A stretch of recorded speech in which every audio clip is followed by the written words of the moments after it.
मराठी स्वादमध्ये आज आपण रवा आणि बेसनापासून बनणारा मस्त चवीचा ढोकळा बनवणार आहोत।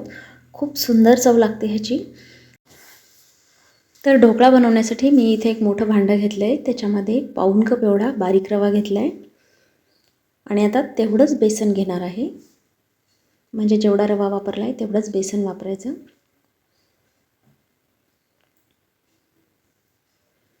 दोनही मोजून घेतल्यानंतर त्याच्यामध्ये अगदी थोडंसं हिंग घालायचा। हे सर्व मिसळून घ्यायचं आणि आता थोडं थोडं पाणी घालून आपण हे मिसळून घेऊया। याच्यामध्ये गुठळ्या राहणार नाहीत याची काळजी घ्यायची। थोडं थोडं पाणी घालूनच हे मिक्स करायचं, म्हणजे गुठळ्या राहणार नाहीत आणि आपल्याला पाण्याचा अंदाज येईल। 1 कप एवढं पाणी घेतलं होतं, आता एवढं अजून शिल्लक आहे, ते आपण नंतर वापरूया। तर आता हे बॅटर झाकून ठेवूया। ढोकळा वाफवण्यासाठी ही तयारी आधीच करायची, कारण जेव्हा आपण त्या बॅटरमध्ये इनो घालू तेव्हा लगेच ते बॅटर आपल्याला ह्याच्यामध्ये टाकावं लागेल।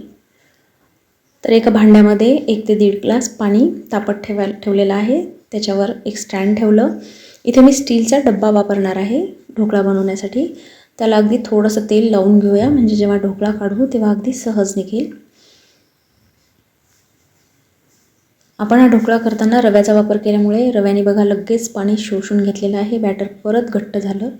तर आता परत थोडं थोडं पाणी घालून आपल्याला हवं तसं आपण बॅटर बनवूया। अगदी थोडंसं आलं किसून घातलेलं आहे ह्याच्यामध्ये।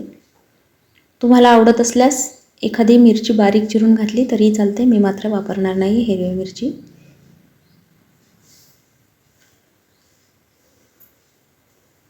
हे बॅटर एकाच दिशेने फेटायचं, म्हणजे ढोकळा हलका आणि छान फुलतो। आता इथे मी 1 मोठा चमचाभर दह्याचा वापर केलेला आहे। छोट्या चमच्याने मोजलं तर 4 चमचे एवढं दही आहे हे। दही आणि हे बॅटर अगदी व्यवस्थित मिक्स करून घ्यायचं।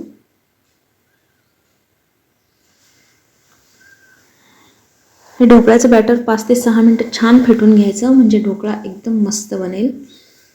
दही घातल्यामुळे ह्याची चव खूप सुंदर लागते। तर बघा 1 कप एवढं पाणी घेतलं होतं, त्याच्यापैकी अगदी थोडंसं शिल्लक राहिलेलं आहे।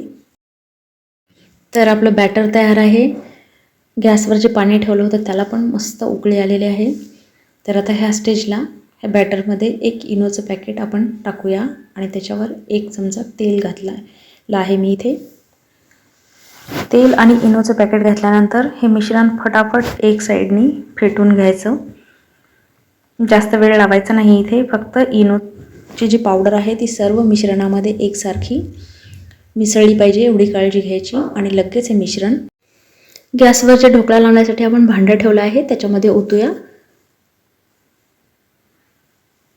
मिश्रण छान फुललेलं आहे, तर आपण पटकन हे मिश्रण ह्या भांड्यामध्ये टाकूया, की जेणेकरून ढोकळा छानपैकी फुलेल। आता वरून लगेच झाकण ठेवलेलं आहे। 15 ते 20 मिनटं मस्त वाफवून घ्यायचा हा ढोकळा। सुरुवातीची 4-5 मिनटं फुल फ्लेमवर वाफवायचा आणि नंतर मध्यम फ्लेमवर। आता जोपर्यंत ढोकळा वाफवला जातोय तोपर्यंत आपण ह्याच्यासाठी लागणारा तडका बनवूयात। तर एका कढईमध्ये तेल घेतलं आहे, साधारणपणे मध्यम 1 चमचा। तेल छान तापलं की त्याच्यामध्ये 1 चमचा मोहरी घालायची, अर्धा चमचा जिरं घालायचं। दोनही तडतडायला लागले की 4 ते 5 हिरव्या मिरच्या उभ्या चिरलेल्या आहेत त्या घालायच्या। अगदी थोडंसं मीठ घालायचं, कारण आपण ढोकळ्याच्या मिश्रणामध्ये सुद्धा मीठ घातलं आहे। फक्त ह्या पाण्याला आणि मिरच्यांना जेवढं मीठ लागेल तेवढंच घालायचे। अर्धा चमचा साखर घातली आहे। मिरच्या भाजत आलेल्या आहेत, तर ह्याच्यामध्ये पाणी टाकूया। 1 मोठी वाटीभर पाणी वापरलेलं आहे। पाण्याला उकळी आली की गॅस बंद करायचा आणि हा जो तडका आपण तयार केलेला आहे हा गार होऊ द्यायचा। तर आपला तडका तयार आहे। साधारणपणे 20 मिनिटं झालेली आहेत। ढोकळा मस्त वाफवला गेलेला आहे। ह्याच्यावरचं झाकण काढूया आणि हा ढोकळ्याचं जे भांडं आहे ते आपण बाहेर काढूया, म्हणजे पटकन ढोकळा गार होईल।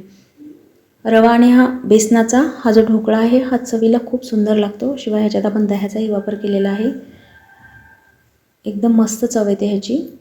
ढोकळा पूर्णपणे गार होऊ द्यायचा आणि नंतर अगदी हलक्या हाताने अशा ह्याच्या कडा मोकळ्या करायच्या, म्हणजे अगदी सहज निघेल.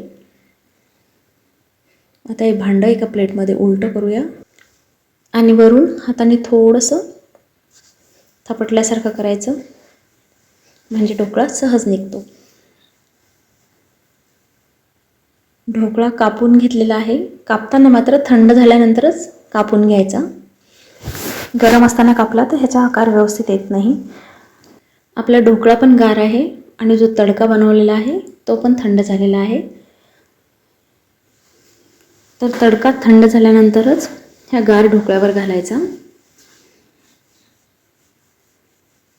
मस्त ज्युसी असा हा ढोकळा बनतो, जाळीदार, हलका, चवीला तर खूप सुंदर लागतो हा. वरून बारीक चिरलेली कोथिंबीर घालूया. तर मस्त चवीचा आपला ढोकळा तयार आहे. बघा, एकदम जाळीदार बनला आहे, हलका पण बनला आहे. चवीला तर तुम्ही बनवून बघितल्याशिवाय कळणार नाही, त्यामुळे नक्की बनवून बघा. ही ढोकळ्याची रेसिपी खूप सुंदर चवीचा बनतो. फक्त एवढा बनवून सगळ्यांचं पोट भरणार नाही, तुम्हाला अजून बनवावा लागेल. तर असा मस्त चवीचा ढोकळा नक्की तुम्ही बनवून बघा. तर नक्की ट्राय करा ही रेसिपी. धन्यवाद.